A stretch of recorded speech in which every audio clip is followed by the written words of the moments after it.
नमस्कार दोस्तों, स्वागत है अपने YouTube channel top trending GK में। दोस्तों आज जो आपकी 19 जनवरी को रेलवे एनटीपीसी का एग्जाम कंडक्ट हुआ है दोनों पारियों में, तो इस वीडियो में देखने वाले हैं। सबसे पहले सेकंड शिफ्ट 19 जनवरी के सेकंड शिफ्ट में पूछे गए 40 में से 38 एग्जैक्ट हूबहू रियल क्वेश्चन, और उसके बाद देखेंगे 19 जनवरी के 40 में से 37 सवाल। ये सभी सवाल 100% रियल और ऑथेंटिक है, तो इस बात पर लाइक करते हुए कंटिन्यू करना।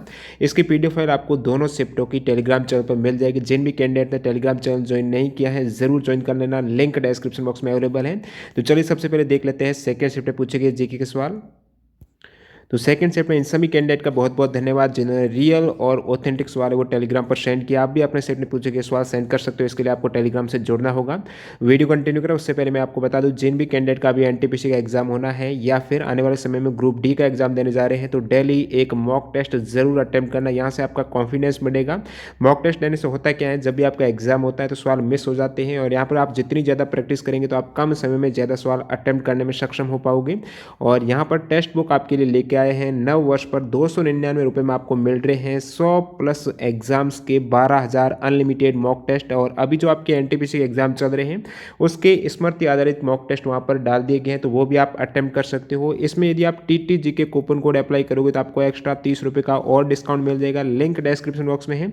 यहाँ पर ग्रुप डी के 170 टेस्ट है, एनटीपीसी 162 टेस्ट है, और भी वेरियस कॉम्पिटिटिव एग्जाम जो सेंट्रल और स्टेट गवर्नमेंट के एग्जाम है उनके वहाँ पर टेस्ट अवेलेबल है 1 वर्ष की वैलिडिटी के साथ में इसी एक पैक में।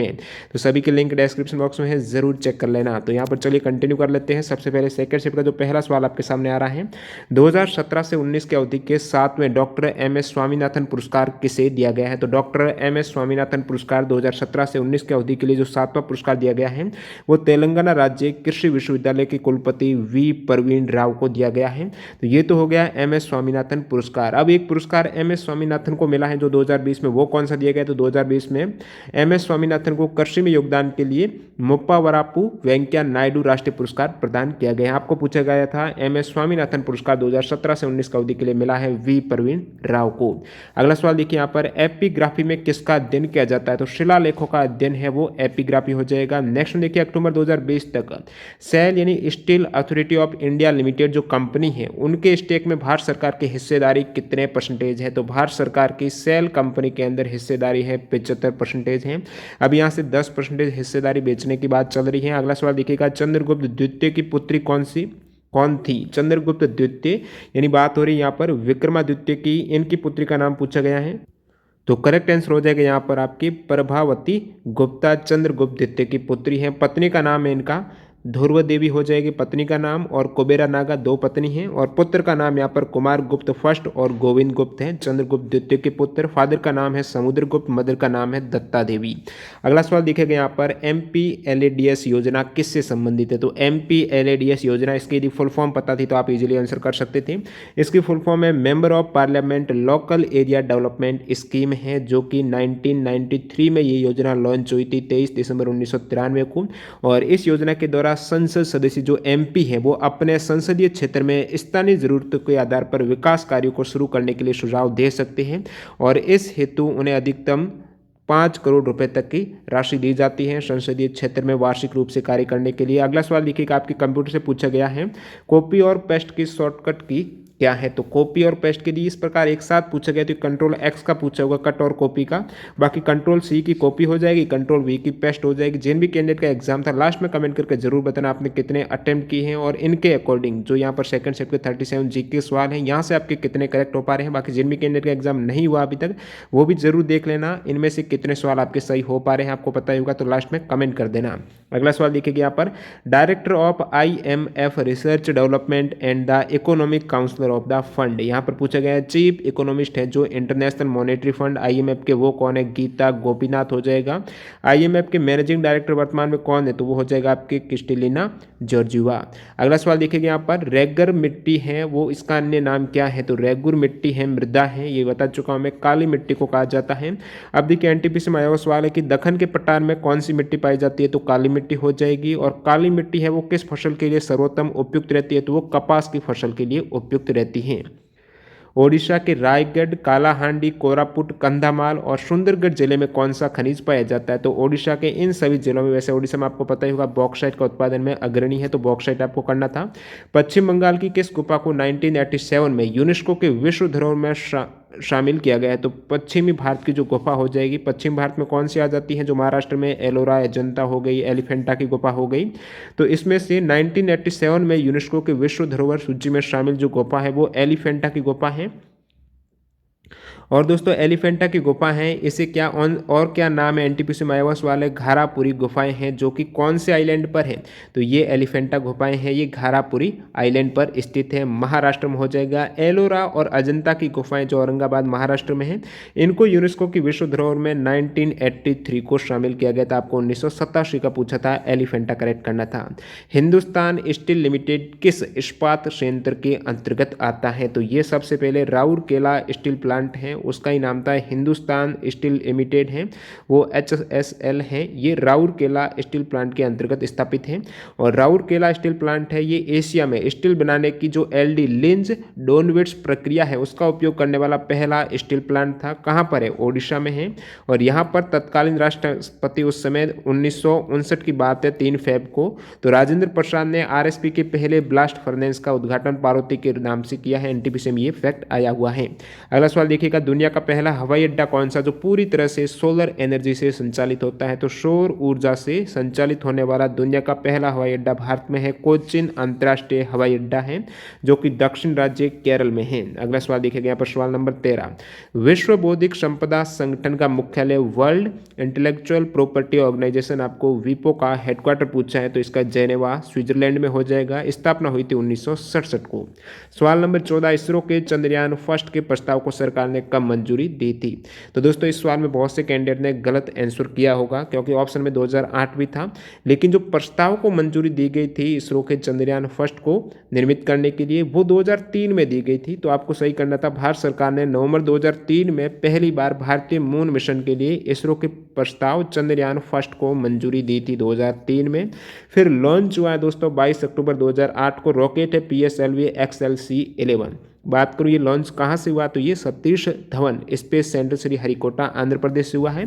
तो ये तो हो गया आपके इसरो फर्स्ट लॉन्च 2008 में, और प्रस्ताव को जो मंजूरी दी गई थी 2003 में। चंद्रयान 2 कब लॉन्च हुआ है, तो ये 22 जुलाई 2009 को, और लैंडिंग डेट वहाँ पर लैंड हुआ था 7 सितंबर 2019 को। रॉकेट हो जाएगा आपके GSLV Mark 3 M1 है, विक्रम लैंडन प्रज्ञान रोवर है। तो चंद्रयान 2 2019 को हुआ था 22 जुलाई को। उज्जैन ने मगध की राजधानी कहाँ से पाटलिपुत्र शिफ्ट कर दी थी? तो उज्जैन ने जो पाटलिपुत्र राजधानी शिफ्ट की थी वो पहले राजगृह थी, वहाँ से उज्जैन कौन थे? ये हर्यक राजा अजात शत्रु का पुत्र और उनका उत्तराधिकारी था। उन्होंने मगध की राजधानी राजगृह से हटाकर गंगा और सोन नदियों के संगम पर जो पाटलिपुत्र है वहां पर स्थापित कर दी थी। कौन वित्त मंत्री नहीं रहे हैं? 2 ऑप्शन है, 2 और कौन से पता नहीं, लेकिन इसी ऑप्शन से आंसर आपका मिल जाएगा। VK कृष्णा मेनन दिया हुआ था, जो कि वित्त मंत्री नहीं रहे अब तक। तो VK कृष्णा मेनन कौन है? तो ये 5वें डिफेंस मिनिस्टर रह चुके हैं भारत के। और यशवंत सिन्हा है, ये वित्त मंत्री रहे थे 1990-91 में, और 98 से 2002 तक रहे हैं। प्रथम वित्त मंत्री कौन है? RK षणमुखम चेट्टी हो जाएंगे। सेकंड है जॉन मथाई। वर्तमान में है निर्मला सीतारमण। सिंधु घाटी सभ्यता में मनके बनाने के कारखाने कहाँ मिलते हैं? तो बीड मेकिंग फैक्ट्री है सिंधु घाटी सभ्यता में, वो आपकी हो जाएगा ये वाला आंसर। चन्हूदड़ो करेक्ट है, जो कि सिंध पाकिस्तान में है। ये ऑप्शन भी दिया गया था, तो आपको चन्हूदड़ो करेक्ट करना था। इसके अतिरिक्त लोथल गुजरात में भी मनके बनाने के कारखाने के साक्ष्य मिले हैं। हड़प्पा में देखिए, हड़प्पा की बात करो तो इसमें कब्रिस्तान R, 37 और H जितने भी सिंधु घाटी सभ्यता के स्थल हैं उनमें कौन से साक्ष्य मिले हैं? मैं कोशिश करूंगा 1-2 दिन में वीडियो डाल दूं। यहाँ से सवाल पूछे जा रहे हैं आपकी। नर्तकी है जो कांस्य मूर्ति है, किसकी है? बहुत बार पूछा जाता है, कांस्य की मूर्ति है। और यहाँ से क्या मिला है, कहाँ मिला? ये मोहनजोदड़ो में मिली है नर्तकी। और स्नानगार और बुना हुआ कपास के टुकड़े, घोड़े के दांत, ये सभी मोहनजोदड़ो से मिले हैं। जोते हुए खेत बहुत बड़ा पूछा जाता है, तो जोते हुए खेत के साक्ष्य हो गए। या फिर बात करूं लकड़ी के कुंड के साक्ष्य हैं, 7 आग वेदियों के, ऊंट के हड्डियों के साक्ष्य, ये कालीबंगा राजस्थान से मिले हैं, जो हनुमानगढ़ में। फिर मैं बात करूं यहाँ पर अद्वितीय जल प्रबंधन प्रणाली के साक्ष्य, हरपन शिलालेख और प्राचीनतम स्टेडियम। एग्जाम में पूछा हुआ सवाल है TCS में कि प्राचीनतम स्टेडियम के साक्ष्य मिले हैं धौलावीरा से। और बात करूं मैं बाट मापतोल पैमाना, हाथीदांत पैमाना हवन कुंड के लोथल गुजरात से मिले हैं। कालीबंगा से प्रथम भूकंप के साक्ष्य मिले हैं जो कि लगभग 2100 ईसा पूर्व के आसपास आया था। तराजू के 2 पलड़े के साक्ष्य मिले हैं सुरकोटड़ा। कहाँ पर? सुरकोटड़ा तराजू के 2 पलड़े के साक्ष्य मिले हैं। सुरकोटड़ा कहाँ पर है? कच्छ गुजरात में है, जहाँ से सिंधु सभ्यता के पतन के साक्ष्य मिला है। ये एकमात्र ऐसा स्थल है। और रोपड़ पंजाब में है। इसके मानव के साथ कुत्ते के शवदान के साक्ष्य यहाँ से मिले हैं। फिर आपके एक सवाल पूछा गया था कि किस आधुनिक आवर्त सारणी में कौन सी आवर्त सारणी है जिसमें किसी तत्व के रासायनिक और भौतिक गुण परमाणु क्रमांक पर निर्भर करते ये बताया गया है। तो कौन सी ये पीरियोडिक टेबल हो जाएगी? किसने दी थी? ये पूछा था, हेनरी मोजले ने दी थी। और सबसे पहले जो आवर्त सारणी वैसे बात करें तो 1869 में मेंडलिप ने दी थी। उन्होंने जो तत्वों के भौतिक गुण बताए हैं वो द्रव्यमान के बताए हैं। आपको पूछा था द्रव्यमान न होकर परमाणु क्रमांक किसने बताया? तो हेनरी मोजले की आवर्त सारणी, आधुनिक आवर्त सारणी 1913 में दी थी और मेंडलिप ने दी थी 1869 में। अगला सवाल देखिए, इलेक्शन कमीशन ऑफ इंडिया का गठन कब हुआ था? डेट सहित यहाँ पर पूछा गया था। तो 25 जनवरी 1950 को हुआ था इलेक्शन कमीशन ऑफ इंडिया का गठन। आप सभी को पता होना चाहिए। इसी कारण 25 जनवरी को जो गठन हुआ ना, इसी कारण जो राष्ट्रीय मतदाता दिवस है वो 25 जनवरी को मनाया जाता है। इसकी शुरुआत हुई है वो 2011 से हुई है। 61वां स्थापना वर्ष था जब 1950 से इलेक्शन कमीशन का। तो 25 जनवरी 2011 को उस समय राष्ट्रपति प्रतिभा देवी सिंह पाटिल ने राष्ट्रीय मतदाता दिवस का शुभारंभ किया था यहाँ से। वर्तमान में चीफ इलेक्शन कमिश्नर कौन है? तो सुनील अरोड़ा हो जाएंगे। और फिर बात करें इलेक्शन कमिश्नर की, तो ये तो चीफ इलेक्शन की हो जाएगी सुनील अरोड़ा, और इलेक्शन कमिश्नर है वर्तमान में राजीव कुमार और सुशील चंद्रा है। राजीव कुमार के हाल ही में हुई है नियुक्ति। अगला सवाल देखिएगा, साहित्य और शिक्षा के क्षेत्र में किसे पद्म भूषण मिला है? 2020 की बात हो रही है। ये सवाल 2020 का पूछा गया था। तो साहित्य और शिक्षा के क्षेत्र में जो पद्म भूषण मिला है वो मनोज दास को मिला है। ये साहित्य और शिक्षा के क्षेत्र में पुदुचेरी से हैं। और एक मिला है जगदीश सेठ को, ये साहित्य और शिक्षा की अमेरिका से। ये तो पद्म भूषण हो गया। पद्म भूषण अब की बार टोटल 16 व्यक्तियों को दिया गया है। कौन से क्षेत्र से किन को मिला है जरूर देख लेना पीडीएफ में, यहाँ से सवाल पूछे जा सकते हैं। फिर मैं बात करूँ यहाँ पर एक और आपकी पद्म विभूषण से पूछा गया है। 2 सवाल थे, पद्म भूषण से भी था। पद्म विभूषण में पूछा गया था कला के क्षेत्र में पद्म विभूषण 2020 किसे मिला है? तो श्री छन्नूलाल मिश्र हो जाएंगे। पद्म विभूषण 7 व्यक्तियों को मिला है, जरूर देख लेना। यहाँ पर बात करो 7 किन को और किस क्षेत्र में दिया गया है। तो श्री जॉर्ज फर्नांडिस मरणोपरांत मिला है, राजनीति के क्षेत्र में बिहार से बिलोंग करते हैं। अरुण जेटली मरणोपरांत राजनीति में दिल्ली से। और श्री अनिरुद्ध जगन्नाथ को मिला है, ये राजनीति से मॉरिशस के हैं। तो विदेशियों को जो मिला है वो भी देख लेना, यहाँ से सवाल बनते हैं। फिर बात करूँ श्रीमती MC मैरी कॉम, खेल, ये खेल के क्षेत्र में दिया गया है। और छन्नूलाल पूछा गया है कला के क्षेत्र में। राजनीति के क्षेत्र में दिया गया है श्रीमती सुषमा स्वराज को। और फिर आध्यात्मिकता के क्षेत्र में यहाँ पर ये मरणोपरांत इनको मिला है। मठ है जो कि श्री विश्व तीर्थ स्वामी जी श्री पजवारा अदोखज मठ उडुपी मरणोपरांत इनको दिया गया है। अगला सवाल देखिए, पद्म भूषण तो हो गए आपके 16, पद्मश्री 118 2020 में दिए गए हैं। तो ये देख लेना, एग्जाम यहाँ से सवाल भी पूछे जा सकते हैं कितने व्यक्तियों को दिया गए हैं। अगला सवाल देखिएगा, जेम्स चैडविक ने किसकी खोज की थी? जेम्स चैडविक ने न्यूट्रॉन की खोज की थी। प्रोटॉन की खोज की थी रदरफोर्ड ने। और रदरफोर्ड ने प्रोटॉन का नाम दिया था, वैसे जो धनात्मक कण है उनकी गोल्डस्टीन ने की थी, बाद में नाम रदरफोर्ड ने दिया। तो यहाँ पर श्री रदरफोर्ड को जाता है। इलेक्ट्रॉन की खोज है वो जे थॉमसन ने 1897 में की थी। अगला सवाल देखिए, 1974 में हुए प्रथम परमाणु परीक्षण के समय डायरेक्टर कौन थे? तो ये थोड़ा सा घुमा के सवाल पूछ लिया अटपटा। 1974 में जो प्रथम परमाणु परीक्षण हुआ सभी ने याद किया, अभी पोखरण में हुआ था। कोड नेम स्माइलिंग बुद्धा है। 1974 में 18 मई को हुआ था। यहाँ पर पूछ लिया उस समय डायरेक्टर कौन थे? तो इस संपूर्ण परमाणु बम परियोजना के प्रमुख थे BARC के निदेशक राजा रमन थे। जो परमाणु परीक्षण हुआ था 1974 में, पहला परीक्षण पोखरण जैसलमेर राजस्थान में हुआ था। तो इस पूरी परियोजना के प्रमुख थे बाग के निदेशक राजा रमन थे। और यदि इस टाइप से पूछा हुआ आप कमेंट करके बताना एग्जैक्ट ये डायरेक्टर का पूछा था या फिर एटॉमिक एनर्जी कमीशन के उस समय कौन चेयरमैन थे? तो उस समय एटॉमिक एनर्जी कमीशन के जो चेयरमैन थे वो HN सेतना थे। और इनको 1972 से 83 तक ये चेयरमैन रहे हैं एटॉमिक एनर्जी कमीशन के। तो यदि ये पूछा गया था चेयरमैन का तो आपको HN सेतना करना था। बाकी ये डायरेक्टर का पूछा गया है तो राजा रमन करेक्ट हो जाएगा। इसका कोड नेम क्या है? स्माइलिंग बुद्धा है। सेकंड जो पोखरण परीक्षण हुआ है परमाणु परीक्षण, ये 11 से 13 मई 1998 को हुआ है। उस समय मैन कौन थे? तो APJ अब्दुल कलाम थे। ये साइंटिफिक एडवाइजर थे प्राइम मिनिस्टर के और साथ ही साथ हेड थे DRDO के। अगला सवाल, 1928 में किसके विरोध के कारण कांग्रेस और मुस्लिम लीग है वो अलग हो गए थे? इस टाइप से ये एग्जैक्ट लैंग्वेज चेंज हो सकती है सवाल की। और इसका ऑप्शन आई थिंक यहाँ पर जिन्ना करेक्ट होना चाहिए। जो नेहरू रिपोर्ट का इन्होंने विरोध किया था, तो जिन्ना और मुस्लिम लीग के अन्य नेताओं ने पुरजोर विरोध किया था 1928 में, जो नेहरू रिपोर्ट प्रस्तुत की गई थी 28 और 30 अगस्त 1928 को। तो जिन्ना ने यहाँ पर विरोध किया था, ये आंसर हो सकता है। अगला सवाल देखिएगा, संयुक्त राष्ट्र पर्यावरण कार्यक्रम के दौरान champions of the earth award 2018 किसे दिया गया? ये सवाल फिर रिपीट हो गया है। मैंने बार बार बताया कि यहाँ से सवाल आ सकते हैं और प्रत्येक सेट में पूछे जा रहे हैं। और सवाल क्या था यहाँ पर, champions of the earth award है, तो विदेशी जो भी अवार्ड दिए गए हैं मोदी जी को और अन्य व्यक्तियों को, वो मैंने बहुत से वीडियो में एक्स्ट्रा फैक्ट में बताया। तो नरेंद्र मोदी को दिया गया है champions of the earth award 2018 संयुक्त राष्ट्र पर्यावरण कार्यक्रम के दौरान। अन्य जो मोदी जी को अवार्ड मिले वो भी देख लेना। बहरीन का award the king Hamad order of the renaissance 2019 में नरेंद्र मोदी को। फिलिस्तीन का ग्रैंड कॉलर अवार्ड 2018 में, ये भी मोदी जी को। अरब संयुक्त अरब अमीरात का ऑर्डर ऑफ द जायद है, ये सवाल आया हुआ एनटीपीसी में। रूस का सर्वोच्च नागरिक सम्मान सेंट एंड्रयू पुरस्कार नरेंद्र मोदी 2019 को दिया गया है और ये संयुक्त राष्ट्र का आज पूछ गया है। मालदीव का निशान इजुद्दीन 2019 मोदी जी को दिया गया है। और बात करूं मैं 2019 में अमेरिका का फिलिप कोटलर प्रेसिडेंटल, ये भी मोदी जी को दिया गया। 19 में दक्षिण कोरिया सियोल शांति पुरस्कार भी मोदी जी को दिया गया है।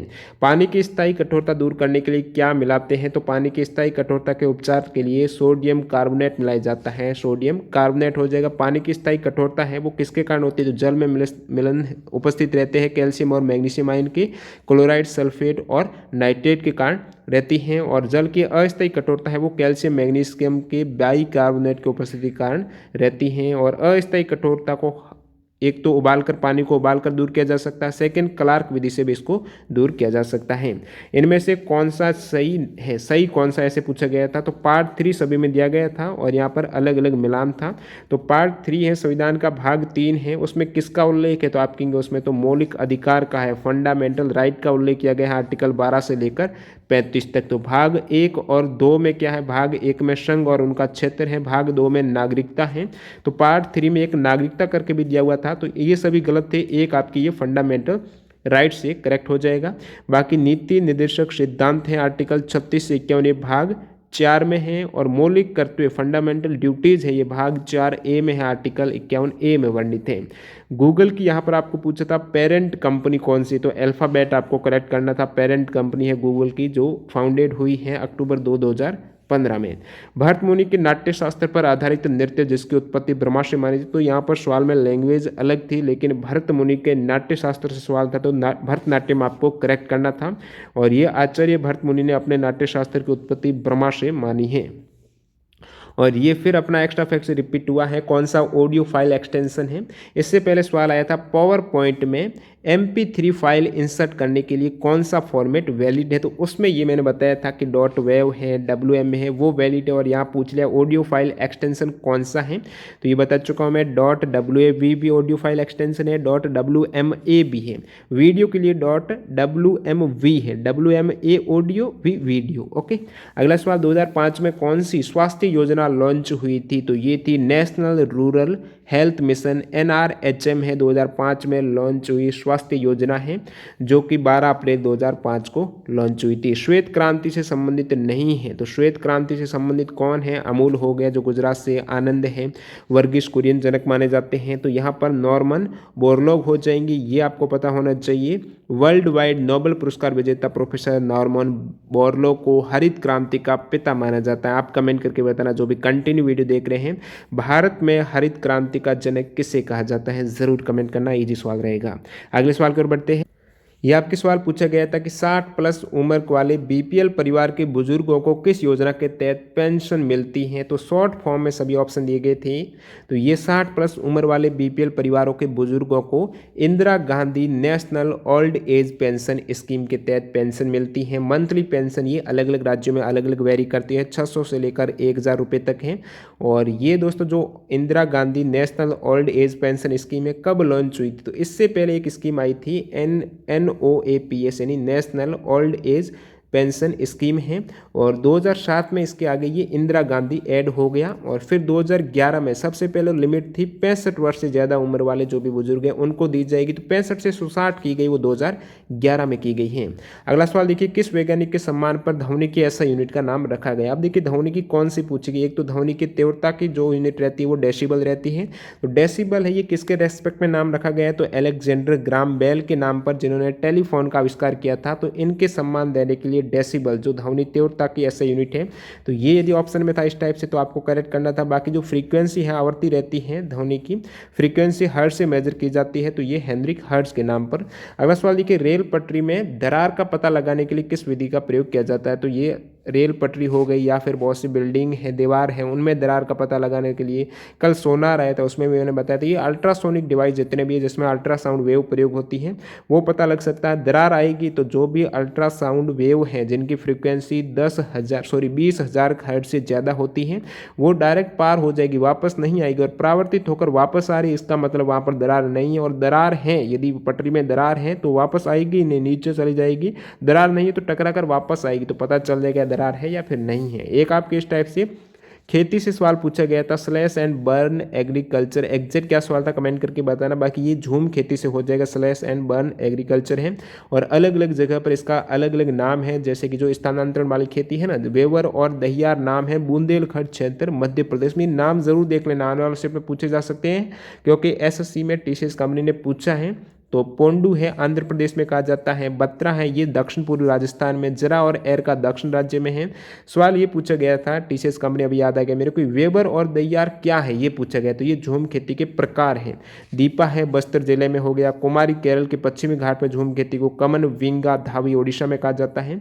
और एक स्टूडेंट ने बताया कि बेवर खेती भी उसमें ऑप्शन था। तो बेवर तो ये मध्य प्रदेश छत्तीसगढ़ आदिवासी इलाका के लोग इस तरह की खेती करते हैं। बेवर का मतलब जमीन की बिना जुताई के ही फसल पैदा हो जाती है। वहाँ पर कौन सी स्पोर्ट क्ले कोर्ट पर खेला जाता है। तो ये जो आपकी ग्रैंड स्लैम जितने भी हैं ना, Australian open, French open, Wimbledon, US open है, वो कौन से कोर्ट पर खेले जाते हैं इससे पूछा गया। तो क्ले कोर्ट पर खेला जाता है फ्रेंच ओपन। बात करूं ग्रास कोर्ट पर तो विंबलडन खेला जाता है।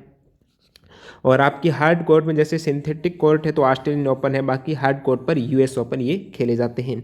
अब देखिए रीजनिंग से कुछ सवाल जो जीके से रिलेटेड से। तो गांधीनगर का रिलेशन अहमदाबाद से है, तो लखनऊ का रिलेशन क्या हो जाएगा। गांधीनगर जो कैपिटल है, फिर ये गुजरात की हो जाएगी, अहमदाबाद भी एक मेजर बड़ी सिटी है, तो लखनऊ है। ये यूपी की कैपिटल है, तो और बड़ी सिटी कौन सी है इसमें, आई थिंक कानपुर करेक्ट होना चाहिए। रणथंबोर राजस्थान में जो उद्यान, राष्ट्रीय उद्यान है, तो काजीरंगा कहाँ पर थी, असम में हो जाएगा। क्रिकेट में 11 खिलाड़ी है, तो कबड्डी में कितने, 7 हो जाएगा। एक इस तरीके से मुक्का, मुट्ठी, हथेली, कलाई में क्या लगेगी ये आपको बताना होगा कमेंट करके। अब देख लेते हैं दोस्तों प्रथम पारी में पूछे गए जीके के सवाल। वैसे प्रथम शिफ्ट का अलग वीडियो आ गया है, यदि आपने नहीं देखा देख सकते हो। अभी यहाँ पर अपन सभी सवाल शॉर्ट में कवर करेंगे। तो प्रथम शिफ्ट में इन सभी कैंडिडेट का बहुत बहुत धन्यवाद जिन्होंने रियल और ऑथेंटिक सवाल है वो टेलीग्राम पर सेंड किए हैं। देखिए यहाँ पर प्रथम शिफ्ट का पहला सवाल, ग्रीन हाउस गैस उत्सर्जन या फिर ग्लोबल वार्मिंग को कम करने के लिए किस अंतर्राष्ट्रीय संधि पर हस्ताक्षर हुए हैं। तो ग्लोबल वार्मिंग की कमी के लिए या फिर ग्रीन हाउस गैसेज के उत्सर्जन को कम करने के लिए जो हस्ताक्षर किए गए संधि पर वो है क्योटो प्रोटोकॉल। कौन सा प्रोटोकॉल, क्योटो प्रोटोकॉल है। ये क्योटो प्रोटोकॉल कहां पर हुआ था, तो ये जापान में हुआ था। 11 दिसंबर 1997 को अपनाया गया था, फिर लागू हुआ था 2005 में। और ये ग्लोबल वार्मिंग को, जलवायु परिवर्तन को रोकने के लिए। और बाकी यहाँ पर और 2 प्रोटोकॉल है जहां से अक्सर सवाल आते हैं। एक तो आपके पूछा जाता है नम भूमि के संरक्षण के लिए, जो वेटलैंड है उनके संरक्षण के लिए, तो ये रामसर सम्मेलन हो जाएगा। और ओजोन परत के संरक्षण के लिए वियना सम्मेलन में जो पारित प्रोटोकॉल है वो मॉन्ट्रियल प्रोटोकॉल है। 2008 में कॉमनवेल्थ गेम्स हुए हैं, जो राष्ट्रमंडल खेल हुए हैं, तो किस खिलाड़ी ने बॉक्सिंग में गोल्ड मेडल जीता है। तो गौरव सोलंकी ने, ये तो फ्लाईवेट में। और फिर मिडल वेट में जीता है विकास कृष्ण यादव, ये ऑप्शन में था। वुमेन में जो गोल्ड मेडल जीता है बॉक्सिंग में 2008 के राष्ट्रमंडल खेल में मैरी कॉम ने जीता है। बाकी भारत की रैंक क्या रही थी, तीसरी रैंक रही थी। 26 गोल्ड, 20 सिल्वर, 20 ब्रॉन्ज के साथ 66 मेडल भारत ने जीते। ये गोल्ड कोस्ट ऑस्ट्रेलिया में हुआ था 2018 में कॉमनवेल्थ गेम, और 22 में होने वाले हैं बर्मिंघम इंग्लैंड में। बाकी आने वाले स्टेप में आपको देखना है कॉमनवेल्थ गेम्स में, जैसे वेट लिफ्टिंग में किसने कौन सा गोल्ड मेडल जीता है। तो मीराबाई चानू ने वेट लिफ्टिंग में गोल्ड जीता है, संजीता चानू ने जीता है, और पूनम यादव, ये तो महिलाओं को हो गया। पुरुष में जीता है सतीश शिवलिंगम ने, और रागाला वेंकट राहुल ने जीता है मेंस वेट लिफ्टिंग में कॉमनवेल्थ गेम 2018 में। और रेसलिंग में किसने जीता है, तो राहुल अवारे ने जीता है, बजरंग पूनिया है, सुशील कुमार है, सुमित मलिक है, और वुमेन में जीता है विनेश फोगाट ने रेसलिंग में।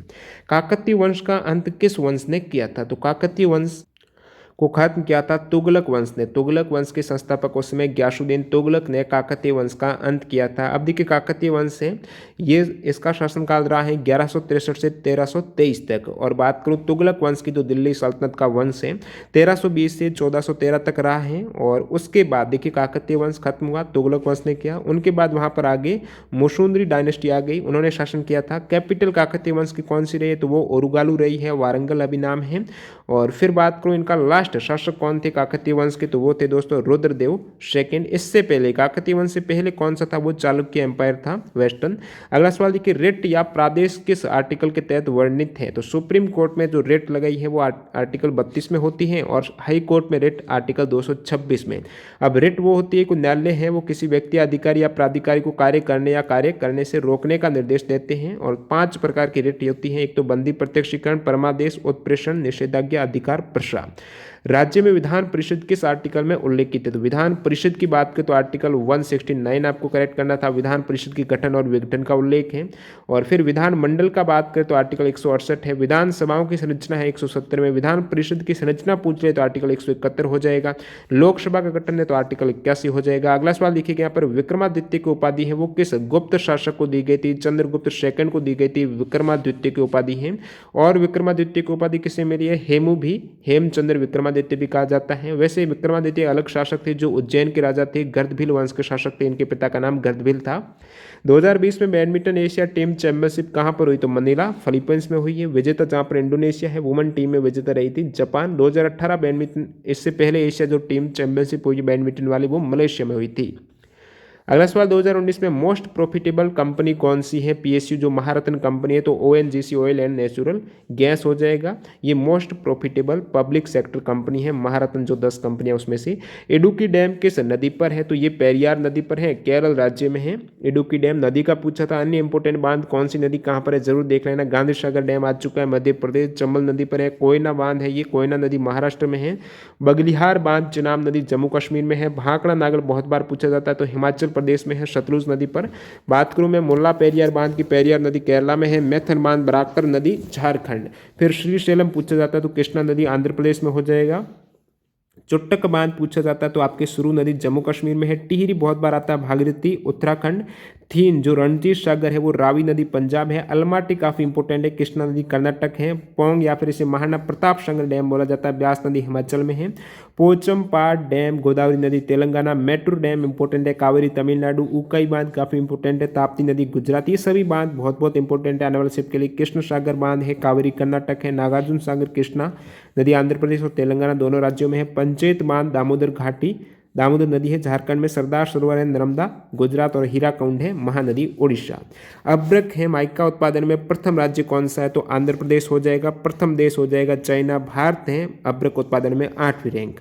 गेहूं उत्पादन में प्रथम देश कौन सा है तो गेहूं में प्रथम चाइना, सेकंड है भारत है, ये गलत हो गया। फर्स्ट राज्य है गेहूं उत्पादन में यूपी है। चावल उत्पादन की बात करें तो लार्जेस्ट चावल उत्पादन में कंट्री चाइना है, उसके बाद भारत हो जाएगा। और वेस्ट बंगाल पश्चिम बंगाल भारतीय राज्यों में सबसे ज़्यादा चावल उत्पादन में प्रथम है। और दालों के उत्पादन में सवाल आया हुआ एनटीपीसी में 25% ग्लोबल प्रोडक्शन होता है भारत में, मतलब भारत दालों के उत्पादन में भी अग्रणी है।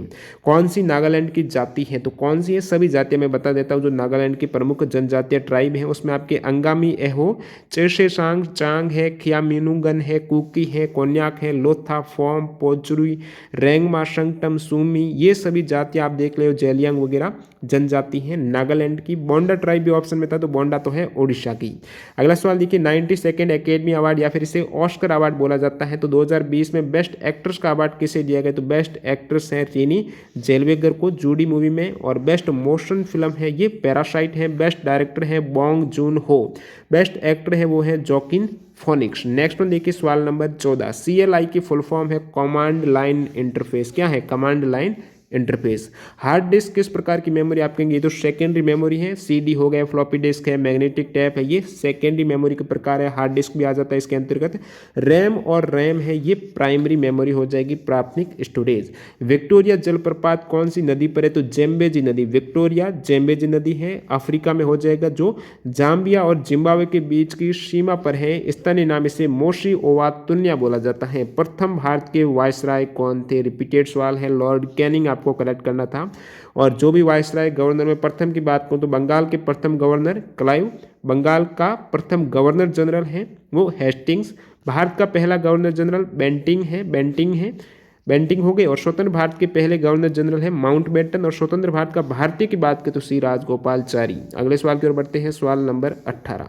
लॉर्ड डलहौजी की राज्य हड़प नीति से आपके सवाल पूछा गया था, जो सबसे पहले कौन से राज्य में ये विलय हुआ था हड़प नीति में, ये बहुत बार पूछा जाता था। तो सबसे पहले 17 राज्य विलय हुआ था ये डलहौजी की राज्य हड़प नीति 1848 से 56 तक चली थी उत्तराधिकार वाली, और इसमें लास्ट में ये विलय हुआ है अवध है, ये सभी राज्य मिलाए गए थे डलहौजी के द्वारा, जहाँ पर उत्तराधिकार नहीं थे, हड़प लिए थे।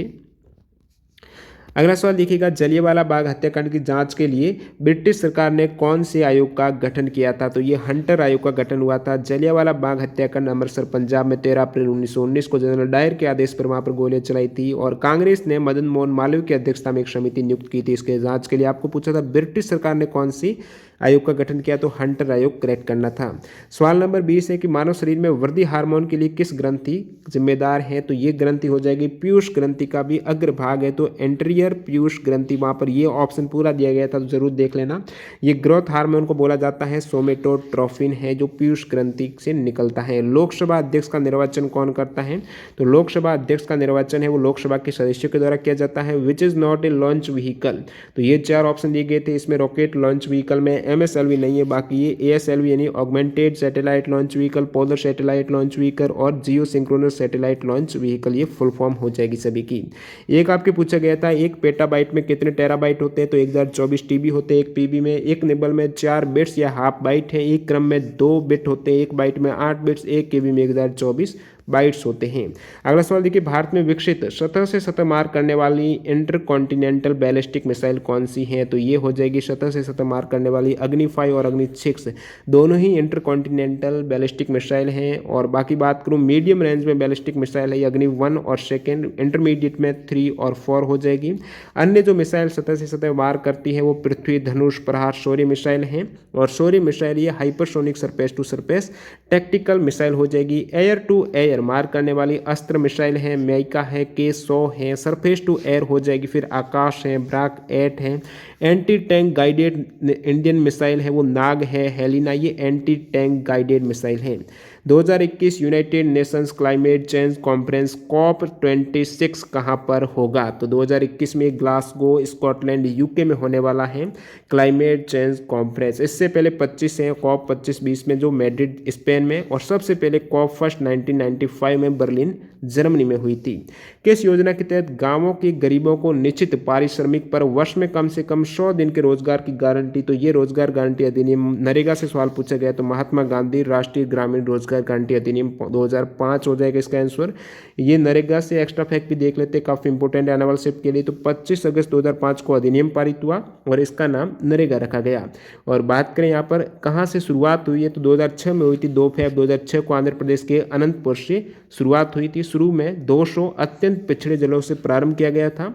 और फिर यहाँ पर पूछा जा सकता है इसके आगे महात्मा गांधी नाम कब जुड़ा, तो 2 अक्टूबर 2009 को इसके साथ महात्मा गांधी नाम जुड़ा गया। पूरे भारत भर में शुरुआत पूछ ले तो 1 अप्रैल 2008 को की गई है, और ये 100 दिन के रोजगार की गारंटी दी जाती है। यहाँ पर एक सवाल पूछा गया था कि अमोनियम क्लोराइड और सोडियम क्लोराइड है, इनके मिश्रण में से अमोनियम क्लोराइड को पृथक करने की विधि कौन सी है, तो ये हो जाएगी सब्लिमेशन या फिर ऊर्ध्वपातन। हिंदी में ऊर्ध्वपातन का मतलब क्या हो जाएगा, डायरेक्ट ठोस से गैस में कन्वर्ट करना।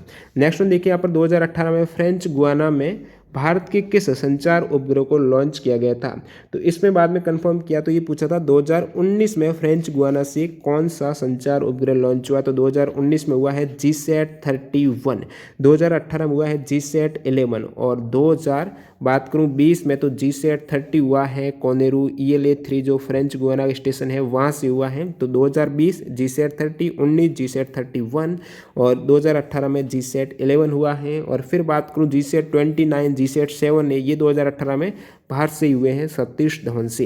संयुक्त राष्ट्र महासभा की 17वीं बैठक में सतत विकास लक्ष्य के लिए रिपीट हुआ है। सतत विकास के लिए 2030 का एजेंडा अपनाया गया है, तो 2030 तक कितने सतत विकास लक्ष्य शामिल किए गए हैं प्राप्त करने के लिए, तो एजेंडा 2030 में 17 सतत विकास लक्ष्य शामिल हैं। सितंबर 2015 में ये घोषणा की गई थी। अगला सवाल देखिए यहाँ पर largest bus station in Asia, तो एशिया का सबसे बड़ा बस स्टेशन हो जाएगा चेन्नई मोफुसिल बस टर्मिनस है, क्षेत्रफल के अकॉर्डिंग सबसे बड़ा है। ये कहाँ पर है? चेन्नई में है। चेन्नई मोफुसिल बस टर्मिनस है एशिया का सबसे बड़ा बस स्टेशन, 37 एकड़ भूभाग में फैला हुआ है। कौन सा मंदिर चोल वंश के राजाओं के द्वारा निर्मित ग्रेट लिविंग चोला टेम्पल में नहीं है? तो ग्रेट लिविंग चोला टेम्पल में 3 मंदिर आते हैं, वो कौन से 3 मंदिर हैं? इसके अतिरिक्त जो था वो करेक्ट करना था, पूछा था कौन सा नहीं है। तो 3 मंदिर में एक तो तंजावुर में बृहदेश्वर मंदिर है, ये हो जाएगा आपके राजा चोल प्रथम के द्वारा निर्मित है। और बात करूँ इसके अलावा और कौन सा है, तो गंगाईकोंडा चोलापुरम टेम्पल है, ये राजेंद्र चोल प्रथम के द्वारा निर्मित है। फिर बात करूँ दरासुरम में ऐरावतेश्वर मंदिर है, ये भी राजेंद्र चोल सेकंड के द्वारा निर्मित है। तो 3 ये मंदिर है जो द्रविड़ शैली के अनुकरणीय उदाहरण हैं। ये है यहाँ पर पूछा था कौन से मंदिर चोल वंश के राजाओं के द्वारा निर्मित नहीं है, तो ये तो 3 निर्मित हैं और ये यूनेस्को के वर्ल्ड हेरिटेज साइट में भी 1987 में शामिल किए गए हैं। 2019 में किस कंपनी को महारत्न कंपनी का दर्जा मिला? तो 19 में 2 कंपनी को महारत्न का मिला था। इससे पहले 8 महारत्न थी, 2 मिल गए तो यहाँ पर 10 हो गई। 2 किन को मिला है? तो एक तो HPCL Hindustan petroleum corporation limited है, एक मिला है power grid corporation of India limited को। और ये टोटल 10 महारत्न कंपनी आप देख सकते हो, एग्जाम में पूछा जाता है। कौन सी प्रकाशीय घटना में अपवर्तन नहीं होता है? तो इस टाइप से ये ऑप्शन दिए गए थे, अपवर्तन किसमें नहीं होता है? तो तारों के टिमटिमाना, इंद्रधनुष है, इन सभी में तो अपवर्तन होता है। अगला देखिए, चूने के पानी में कार्बन डाइऑक्साइड मिलाने पर ये दूधिया क्यों हो जाता है? क्योंकि वहाँ पर बन जाता है कैल्शियम कार्बोनेट है, इस कारण ये दूधिया दिखता है, कैल्शियम कार्बोनेट के निर्माण हो जाने के कारण। हिंदुस्तानी शास्त्रीय संगीत की शैली कौन सी नहीं है? तो कौन सी है वो बता देता हूँ। शास्त्रीय संगीत की 2 शैलियाँ, एक तो हिंदुस्तानी, एक कर्नाटक गायन शैली। हिंदुस्तानी में ध्रुपद आ गया, ख्याल, धमार, टप्पा, ठुमरी, और कर्नाटक गायन शैली में आ जाएगा आपकी तिलाना, वर्णम और जावाली। अगला सवाल देखिए यहाँ पर, स्वपन वासवदत्तम किसके द्वारा रचित नाटक है? तो स्वपन वासवदत्तम है, ये महाकवि भास का प्रसिद्ध संस्कृत नाटक है। एक आपके लास्ट सवाल देखिएगा, समसूत्री कोशिका विभाजन के किस चरण में 2 गुणसूत्र नाभिक के पास आते हैं? इस टाइप से ये पूछा गया था। एग्जैक्ट आंसर जिन भी कैंडिडेट को पता है कमेंट करके बता देना।